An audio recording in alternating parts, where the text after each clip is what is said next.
Ouais, bienvenue encore une fois de plus sur ma chaîne ISS TV Développement, une chaîne qui vous publie chaque fois des tutoriels en informatique en général.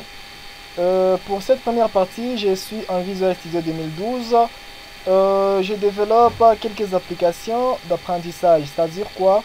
On relève des zéros jusqu'à ce que vous aurez un niveau de programmer et de faire une application individuellement. Bien avant, je me présente encore une fois pour ceux qui me connaissent. C'est pour la première fois que vous tombiez sur ma première vidéo.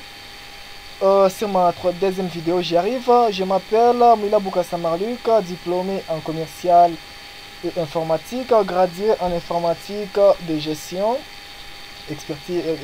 expérimenté dans la programmation, dans la sécurité des systèmes d'information, concepteur aussi des systèmes d'information, analyse aussi architecte des bases de données, créateur aussi des sites internet. Bien avant, ce sont mes talents que j'étais en train de vous étaler. J'ai fait aussi la licence 1 réseau informatique. Cet après-midi, cela dépend à l'heure auquel vous nous suivez, si c'est l'avant-midi ou l'après-midi. On va vous créer une application qui demande à l'utilisateur d'entrer les premiers nombres et les deuxièmes nombres. Et ensuite, on fait la somme et on affiche dans le troisième text box une valeur. Pour ceux qui ne connaissent pas de vue de Visual Studio, je vais créer un nouveau projet.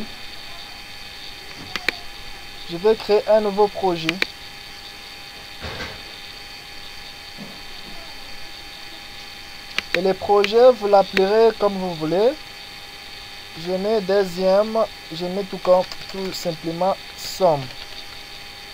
Je mets sur Enter, la somme existe, on me dit que la somme existe. Je mets somme de deux nombres, c'est-à-dire il faut bien vérifier somme de deux. Bon, je mets tout carrément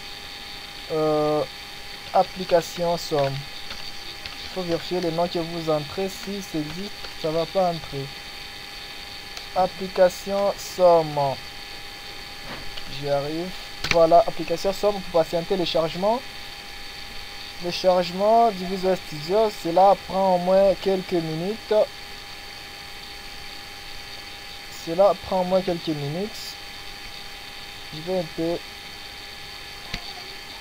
Voilà, je suis sur mon interface. Je vais essayer d'agrandir. Je pars dans textbook, dans boîte à outils. Là, je pars dans boîte à outils.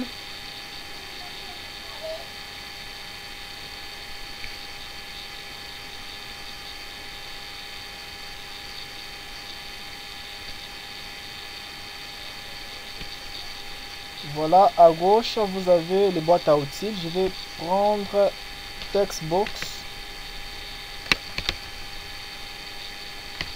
Je prends un Textbox là. Je glisse, je dépose. Je vais essayer d'agrandir. J'ai besoin de 3 Textbox. Le premier va me récupérer la première valeur et la deuxième valeur, et le troisième va nous afficher la valeur additionnée, la valeur entrée par les dés. Je vais essayer de prendre aussi un label pour essayer d'écrire les noms. Ici je vais appeler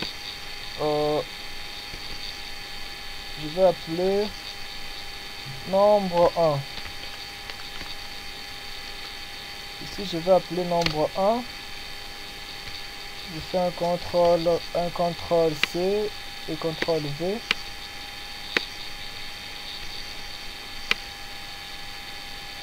Ici je vais appeler nombre 2. Vous pratiquez en même temps que moi, de façon en sorte que nous aurons au moins le même résultat à la fin. Ici je vais mettre résultat.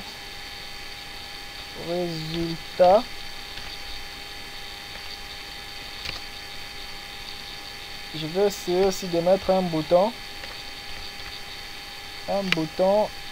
où à chaque fois lorsqu'on clique sur le bouton, ça nous calcule. Ici, on va mettre un bouton et le bouton, on va l'appeler calculer.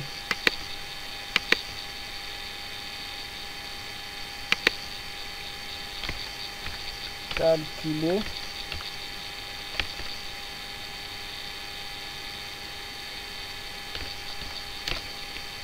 Le bouton, je vais l'appeler calculer.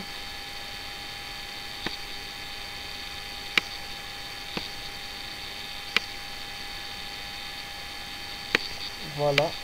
À chaque fois, lorsqu'on clique là-bas, ça va nous calculer. Jusque là, ça ne fait rien. On va essayer de démarrer. Jusque là, ça ne fait absolument rien.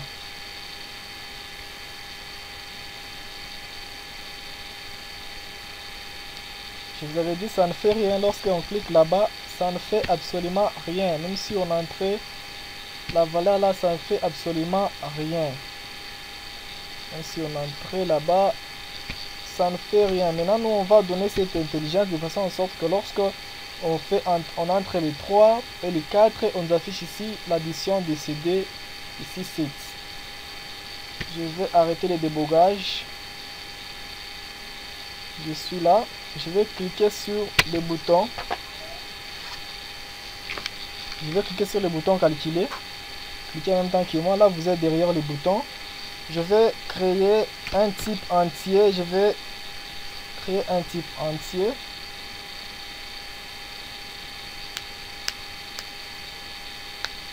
La machine plante un tout petit peu. Hein. Supporter. J'entre les types entiers. Je déclare le premier nombre 1. Je mets tout carrément nombre pour que vous puissiez voir.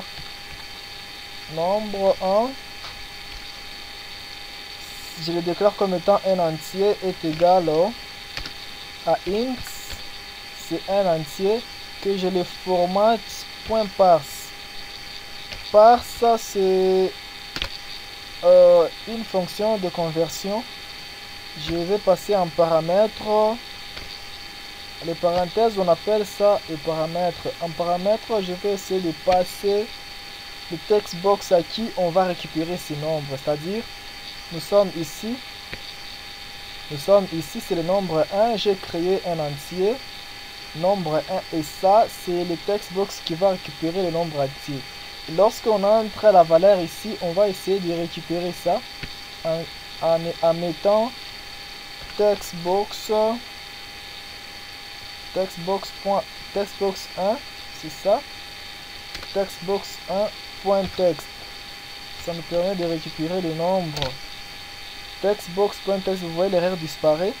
C'est-à-dire quoi? Lorsqu'on saisit la valeur ici, c'est-à-dire le textbox nous affecte ça dans nombre, c'est-à-dire le nombre va conserver la valeur saisie par l'utilisateur.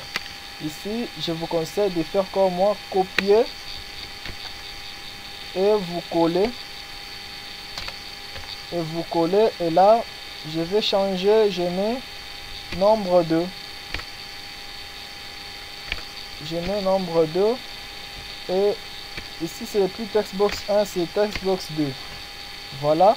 Après avoir fait les mêmes processus, je vais maintenant afficher. Je vais plutôt additionner. Je vais créer encore un entier int, une variable somme. Dans les variables somme, je vais passer égal à nombre 1, c'est-à-dire le premier nombre. Additionne-nous avec le nombre 2. Avec le nombre 2, point virgule, entrée, je vais maintenant afficher les sommes. Parce qu'après avoir effectué les calculs ici, c'est les sommes qui détiennent la valeur.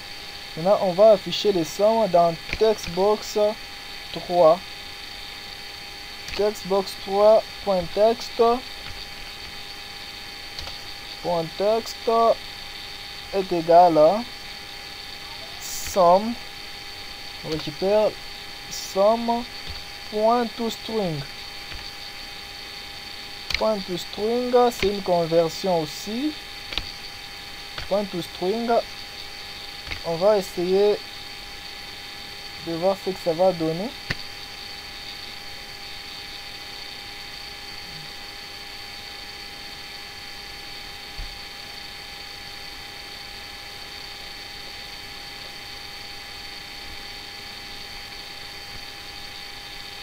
Je vais saisir la première valeur, par exemple.